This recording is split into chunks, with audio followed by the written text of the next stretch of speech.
My healthcare policy is the test and treat policy focusing on HIV and AIDS. It's a global initiative organized by the World Health Organization. HIV is a pandemic and is the driving force behind the program. The goal of the test and treat policy is to provide antiretroviral treatments immediately after the diagnosis of HIV. The belief is once immediate care is provided, it will reduce the transmission rate and inhibit disease progression. If this policy is able to access populations who traditionally have had several barriers for testing and treatment, it could mean a significant reduction in HIV globally and possibly HIV elimination. A 2019 study conducted in Florida was done on people diagnosed with HIV to see how effective the test and treat policy would be. 36 subjects agreed to 12 months of continued care, and after those 12 months, they found out that those subjects, each of them had a decrease in virologic load by 97%. An additional study was conducted in New York focusing on the men having sex with men population within urban areas. They wanted to predict how effective the test and treat policy could be. If this policy were applied with intermediate interventions, there would be a decrease in new HIV infection rates from 39.9% to 69.1%.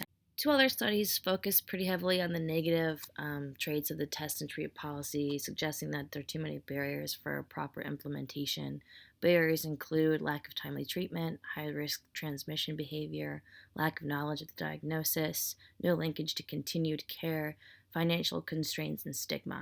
There was a study conducted in China which used a mathematical model to predict HIV prevalence and the number of new infections of the men having sex with men population in China over the next 10 years.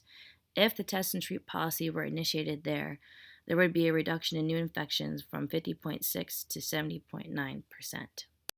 Upon reviewing the literature, the test and treat policy has many benefits and has proven to reduce HIV transmission rates, decrease viral load, and the number of new infections.